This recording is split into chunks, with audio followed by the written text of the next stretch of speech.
नमस्कार, आप देख रहे हैं यूनाइटेड जेके और मैं हूं सुरेंद्र शर्मा। जम्मू कश्मीर का विधानसभा सत्र चल रहा है।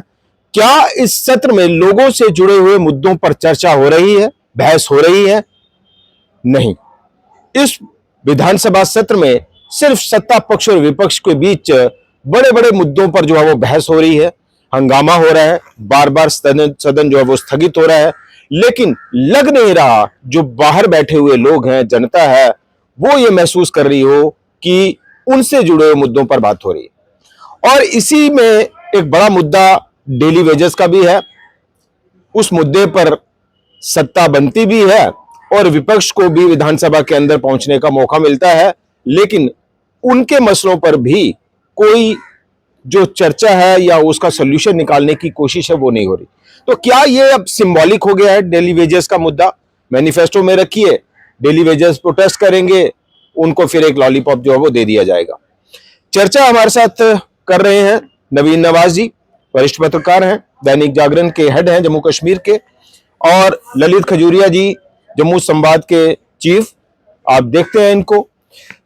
नवाज साहब, क्या लग रहा है कि विधानसभा में इस तरह से जो है वो ये बहस हो रही है, हंगामे हो रहे हैं, लेकिन बड़े बड़े मुद्दों पर 370 स्पेशल स्टेटस 35 से, लेकिन लोगों से जुड़े हुए मुद्दे, जनता से जुड़े हुए मुद्दों पर कहीं कोई पेशरफ्त होती हुई दिखाई नहीं दे रही।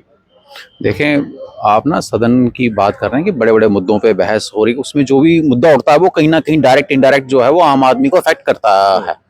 तो इसलिए आप ये नहीं कह सकते कि किसी मुद्दे पे बहस नहीं हो रही। आप देखें, आज आज के दिन की बात है, रिजर्वेशन को लेकर शेड्यूल्ड ट्राइब जो पहाड़ियों का इशू है कि भाई जम्मू में जो रहता है उसको नहीं मिल रहा, लेकिन उसका भाई राजौरी में रहता है तो उसको मिल रहा है। तो वो इशू उठा ही है ना।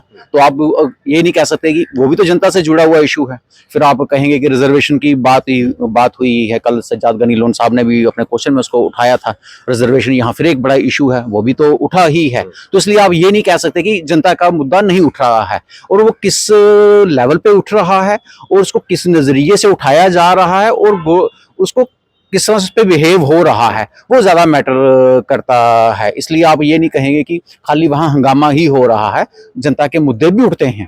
तो डिपेंड करता है कि उसकी फ्रिक्वेंसी क्या है और किस लेवल पे वो उस तरह से है। तो क्या ये जो फ्रीक्वेंसी वाली बात है वो वही होगी कि सिर्फ सिंबॉलिक, हाँ, मुद्दा उठाया, किसी ने एक्शन रिएक्शन किया और बात खत्म? हाँ, अब कंक्लूजन पर बात नहीं हो रही। देखिए, कंक्लूसिव तो कोई भी चीज नहीं होती है। और देखें, जवाब तो उसको भी देना, उसने तो मुद्दा इसलिए उठाया ना कि भाई जो मेरा बाहर वोटर बैठा है जिससे मैंने वोट लिया है, कम से कम मैं उसके पास जाके बात तो करूं। मैंने बोला था, हुआ नहीं हुआ वो अलग बात है। जी ललित जी। ये सर, ये वही बात होगी, जब हम छोटे थे ना तो हम बाबी वाली माता पैदल जाया करते थे, सुबह उठते थे। अब तो हमारा एक दोस्त था मोटा बड़ा, तो वो जब भी उसको हम उठाते थे ना तो उठता नहीं था ऐसे। हमने भी हल्के से ना टक टक करना है, अपनी उठ जा उठ जा उठ जा। हमें मालूम था इसने उठना नहीं है। फिर बाहर आके उसने गुस्सा करना है, यार तुम लेके नहीं गए। फिर हमने कसमें खानी है कि हमने यार हम उठाया, तुम उठे ही नहीं। यही बात यहाँ पर हो रही है। ठीक है, ये जिस तरह के जो मुद्दे उठाए जा रहे हैं, ये मुद्दे तो पिछली जो जब सत्र लगा तब भी उठा था। यही रिजर्वेशन का, तब तो राहुल साहब ने बकायदा, जो एमपी हैं उन्होंने तो बकायदा प्रदर्शन कर दिया था सीएम साहब के आवास के बाहर। और यहाँ पे ये जो पारा साहब हैं ये भी तो चले गए थे वो करने के लिए। तो ये जो असेंबली है, मुझे नहीं लगता, ठीक है, मुद्दों के लिए बनाई गई है, मुद्दे उठने चाहिए। ये वही है जो आप सिंबॉलिक कह रहे हैं, बस कसम खा ली, हलफ ले लिया कि हमने उठाए। ये बताओ, उन मुद्दों को हल करने के लिए आपने कितनी अपनी मैच्योरिटी दिखाई, कितनी संजीदगी दिखाई। यही मुद्दा पीएचई वाला तो यहीं पे उठा था, डेली वेजेस का उठा था कि नहीं उठा था? आज भी डेली वेजेस वहीं पे है, वही झुंझुन है, वही बजट चल रहा है, वही सेशन चल रहे हैं, सब कुछ वादे फिर वही। हमने वो कम से कम, अगर आप इन फेस मैनर्स में आप कह रहे हैं कि हमने फेस मैनर्स में सब कुछ करना है, तो आप बता दीजिए ना पहले फेस में आपने कितने लगाने हैं, आपका बजट क्या है उसके लिए, वो भी तो बता दीजिए कितना आपने उनको वो करना है।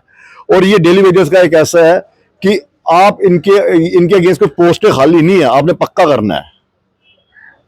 अब ये जो पक्का करेंगे फिर ये कहेंगे देखिए हमने इन लोगों को कितनी बड़ी वो दे दी, क्या नौकरी दे दी। ये तो नौकरी से पहले चले गए। और अभी सर से बात चल रही थी, ये मुद्दा इतना वो है कि सबसे पहले उन लोगों पर एक्शन होना चाहिए, उनकी फाइलें खोलिए, उनके ऊपर जिन्होंने लगाए, कौन मंत्री थे, कौन विधायक थे, कौन ऑफिसर्स थे, किन्होंने पहले अपने घर में नौकर लगाया, फिर उनको तनख्वाह दी, फिर कहा ये, अब भी लोग यहीं पे कर रहे हैं।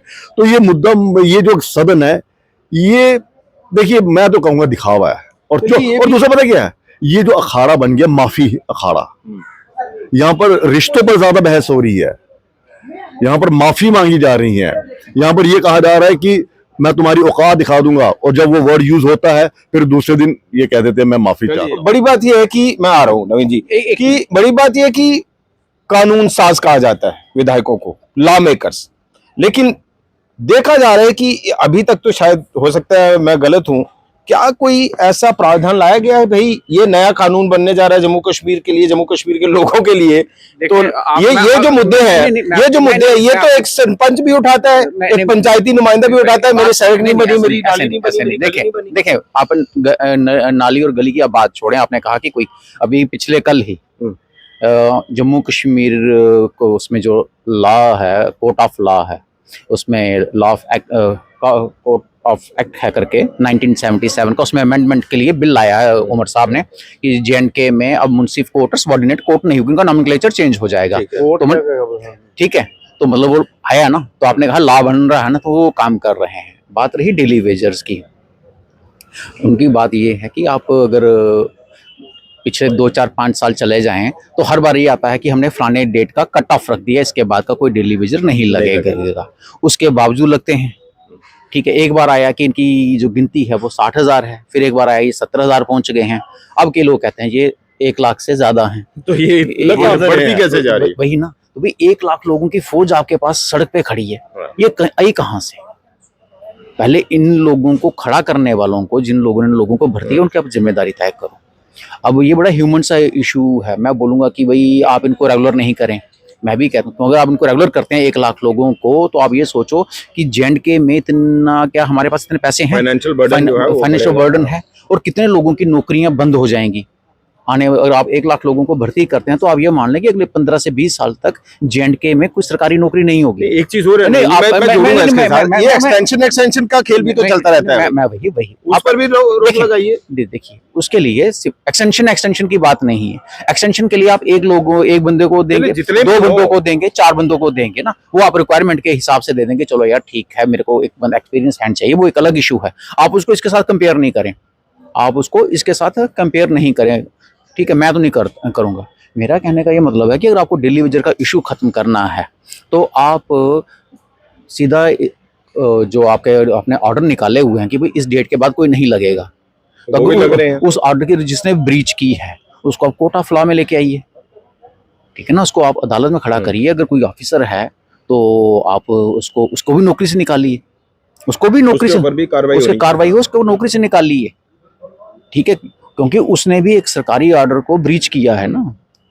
और ये जो डेली वेजर जितने भी हैं, तो आप इनके एक्सपीरियंस के हिसाब से इनके लिए आप एक पर्टिकुलर अमाउंट जो है, जिससे हम ये कहेंगे कि भाई हाँ यार ये लोगों को फिक्स अमाउंट फिक्स कर दें, या 30,000, 35,000 या 25,000 या 40,000, इससे जो भी गवर्नमेंट को लगे, तो जिससे इनको लगे कि यार हम एक अच्छे तरीके से एक अच्छी जिंदगी जी सकें उस तरह से, और फ्यूचर के लिए होगी कोई भी डेली वेजर भर्ती नहीं हो। तो ये वही सिंबॉलिक ही चल रहा है, उन्होंने बाहर प्रदर्शन कर रहा है, हमने अंदर लॉलीपॉप देना है। पता है क्या सर, ये गवर्नमेंट की ना एक बहुत बड़ी चाल होती है, आपको मैं बताता हूँ। ये ना सरकारी नौकरी के ना उस जाल में ऐसा फंसाते हैं लोगों को कि इनको देखिए, आप सबसे ज्यादा पैसा इस वक्त किस पे खर्च कर रहे हैं? स्किल्ड के ऊपर। हाँ जी, हमने बंदों को स्किल करना है, उनको हमने मतलब आधुनिक बनाना है, मिशन युवा बड़े हैं। हाँ। आप उन लोगों को आप क्यों बार बार लॉलीपॉप दे देते हैं, या उनको एक झुंझुना आप थमा रहे हैं कि हम आपको सरकारी नौकरी में है क्या? मुझे ये बताइए। सरकारी नौकरी के नाम आप कह रहे हैं क्या?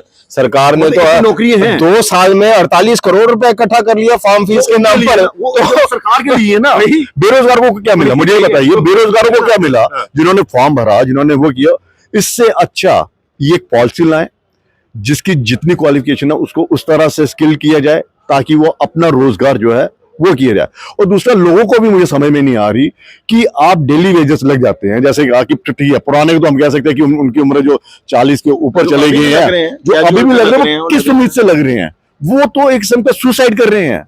और फिर सरकार के ऊपर आ जाती है कि हाँ सरकार को चाहिए इस पर, जैसे 5 साल के बाद जो है वो हम भी कहीं चर्चा छेड़ेंगे भाई, इन्हें भी पकड़ लो, तो बड़ी सिंपल सी बात है। अप्रोच है। आप आज आज जो ब्रीच कर रहे हैं उन पर एक्शन लीजिए। जब आपने ये पॉलिसी बंद कर दी है, जब आपने कहा उसके कि बाद अब भी नहीं लगेंगे, तो कौन लगा रहा है? देखिए ये इसलिए लगाए जा रहे हैं ताकि जवाबदेही जो है ना वो तय नहीं की जाएगी। लोग सड़क पर उतरेंगे, हमें पक्का कर दो, सरकार ने पक्का करना ही नहीं है। वो तो उनके पास है। देखिए वही वाली बात है ना, ये जो इन्होंने अभी बात कही कि भाई जिन लोगों को डेली वेज लगे हुए उसमें काम करते हुए 30 साल हो गए हैं, कईयों की एज 45 साल हो गई है, फिर आ जाता है ये ओवर एज हो गए हैं, तो वही आप उनको, उनका एक बहुत बड़ा इशू है ना, वो अब कहीं और काम करने लायक नहीं है। जैसे मैं एक पर्टिकुलर फील्ड में काम कर रहा हूँ और आज की डेट में मुझसे यहाँ से निकाल दिया जाता है, तो भाई कहेंगे वही नवीन जी आपको दूसरा काम करो जाके, तो मैं कैसे करूंगा? तो उसके लिए वो मुश्किल है। हाँ, आप एक काम कर सकते हैं, आपके पास डाटा तो पड़ा ही है, तो आप देखेंगे डेली वेजर में जो आपके पास जिसकी एज कोई 20 साल है, 22 साल है, 25 साल है, 26 साल है, 30 साल है, आप उसको मिनिमम मैक्सिमम उसको आप बाहर कर दीजिए। आप उसको उस क्राइटेरिया से उसको कहीं और आप भेजें, कहीं और करें। जो सीनियर हैं जो कहें तो उनके लिए आप पर्टिकुलर अमाउंट फिक्स कर दें और हमेशा के लिए इस खिड़की को ना बंद कर दें। बस ये। और दूसरा एक और चीज मैं बता रहा हूँ, इनसे पूछे, विधायकों से पूछना चाहिए इन लोगों को कि आपने बताइए रोजगार मेले कितने लगाए हमारे गांव में, कितने बैंकों वालों को आपने बुलाया, कितने लोग? देखो पहले आईटीआई हुआ करता था, अब तो 12वीं वाला भी कहता है कि मुझे यूपीएससी में ग्रेजुएशन करूंगा तो मैं वहां पे जाऊंगा। पहले अब अपना स्किल, अपना लेवल देखिए, मुझे कहां तक चलना, मैं कहां तक पढ़ा हूं। और फिर दूसरा है, सरकारों को चाहिए, अपने इनके विधायकों मंत्रियों को चाहिए कि अपने, देखिए सबसे ज्यादा जो फौज खड़ी हो रही है ना वो 10वीं और 12वीं की हो रही है, और इन लोगों को कहीं भी जो है कोई सरकारी नौकरी नहीं मिलेगी, कोई मॉल वाला भी नहीं रखेगा। मैं कह रहा हूं, मैं बार बार कह रहा हूं, कोई नहीं रखेगा। रेडी तो चलिए मैं नहीं कहूंगा वो करिए, कम से कम आप इनको आईटीआई अपने खोलिए, स्किल करिए। जैसे कोई मिस्त्री वाला काम, मोटर बाइंडिंग का काम, क्या कहते हैं गीजर बनाने का काम, मतलब जो भी स्किल का बहुत होते हैं, मिस्त्री वगैरह पहले हमारे यहाँ पे होते, तभी बेरोजगारी उस समय थी। अब क्या है कि सरकारी नौकरी चाहिए। सरकार को चाहिए कि अपने विधायकों की एक जिम्मेदारी फिक्स करे, अपने मंत्रियों की, कि हर अब विधायक अपने क्षेत्र में ये स्किल वाला काम जो है वो यहाँ पर खोले, उनको ट्रेन करें, और फिर इन लोगों को लोन देकर बकायदा इनसे इनको कहे कि अपना काम करिए। ये है कि सेल्फ रिलायंट जो है वो उसकी तरफ बढ़ना पड़ेगा। और बड़ी बात यह है कि ये जो हम इश्यूज लेकर चल रहे हैं डेली वेजेस का ही अगर बात की जाए तो ये लग रहा है वही सिंबॉलिक है, भाई इन्होंने हर बार प्रदर्शन करना है, हमने हर बार जो है यहाँ सवाल उठाना है, सरकार ने जवाब देना है फेस मैनर में और बात खत्म। तो ले देकर जो है वो लग रहा है कि जो रिजल्ट ओरिएंटेड चीजें होनी चाहिए, जिन चीजों पर चर्चा हो रही है, बहस हो रही है, हंगामा हो रहा है, वो किसी कंक्लूजन तक पहुंच रही है कि नहीं पहुंच रही, वो एक बड़ा सवालिया निशान खड़ा हो रहा है। फिलहाल इतना ही। देखते रहिए यूनाइटेड जेके। नमस्कार।